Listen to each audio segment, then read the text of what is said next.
신규 확진자가 1,212명입니다. 이 가운데 서울이 577명, 역대 최대 확진자가 나온 서울, 비롯해서 지금 수도권 상황이 매우 심각합니다. 현대백화점 무역센터에서 직원과 가족 등 48명이 코로나19 확진 판정을 받았습니다. 홍대 주점에서 모임을 가진 원어민 강사발 감염은 날이 갈수록 늘어서 326명이 됐고요. 인천 초등학교 집단 감염도 42명이 확진됐습니다. 산발적인 감염이 끊이지 않고 있습니다. 취재기자 연결합니다. 황보영 기자. 네, 서울 삼성동 현대백화점 앞에 나와 있습니다. 네, 곳곳에서 집단 감염 사례가 나오고 있습니다. 지금 나가 계신 이 백화점, 백화점발 집단 감염 상황이 심각하다면서요? 네, 그렇습니다. 평소라면 수많은 사람이 오가며 바빴을 이곳 테헤란로 거리가 지금은 한산합니다. 이곳에서 지난 4일 직원 2명이 처음 확진된 뒤 지금까지 백화점에서 48명이 감염됐습니다. 이곳 관련해서는 어제 하루에만 다른 직원과 지인, 가족 등이 34명 새로 추가됐는데요. 백화점은 오늘과 내일 임시 휴점을 결정하고 또 전체 종사자를 대상으로 진단검사를 벌였습니다.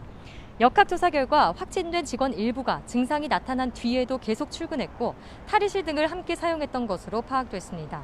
백화점과 가까운 삼성역에 설치된 임시 선별진료소에는 코로나19 검사를 받으려는 사람들이 몰리며 긴 줄이 늘어섰습니다.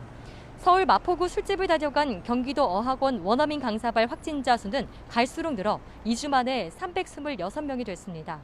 인천 미추홀구 초등학교에서도 이틀 전 학생 2명이 처음 확진된 이후 계속해서 감염이 추가되면서 42명이 나왔습니다. 서울 영등포구 소재 음식점과 관련해선 확진자가 18명으로 늘었고 서울 성동구 학원 관련 확진은 수강생들을 포함해 누적 14명입니다. 경기 파주시의 공사 현장과 노원구 직장을 잇는 집단 감염으로 지금까지 13명이 감염됐습니다. 사람들이 많이 밀집한 다중이용 시설에서 오랜 시간 함께하며 접촉이 이뤄진 데다 밀폐된 환경 탓에 감염이 번진 거로 추정됩니다. 네, 거리두기는 지금의 체제가 일주일 더 연장됐는데 수도권 자영업자들의 반응은 어떻습니까?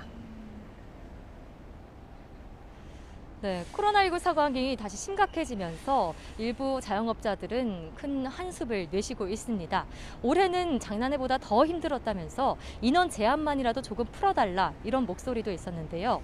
반대의 목소리도 있습니다. 일부 자영업자들은 오히려 이 확산세가 거센 상황에서 빨리 이 방역 조치를 강화해 심각한 확산세를 잡는 게 더 낫다는 의견을 보였습니다. 괜히 완화했다가 확진자가 급증하면 오히려 매출에 악영향을 준다는 겁니다. 다만 서울에서 역대 최다 확진자가 발생하는 등 확산세가 거센 상황에서 방역 고삐를 더욱 쥐어야 한다는 목소리도 큽니다. 서울시는 학원과 음식점, 카페, 노래방, PC방 업주와 종사자에게 선제 검사를 받을 것을 명령하고 청년층이 자주 찾는 장소를 중심으로 선제 검사를 확대해 숨은 확진자를 찾아내겠다는 방침입니다. 또 야외 공공장소에서 밤 10시 이후 음주를 금지하고 대중교통 야간 운행을 줄여 심야 시간대 이동을 최소화한다는 계획입니다. 지금까지 서울 삼성동 현대백화점 앞에서 YTN 황보혜경입니다.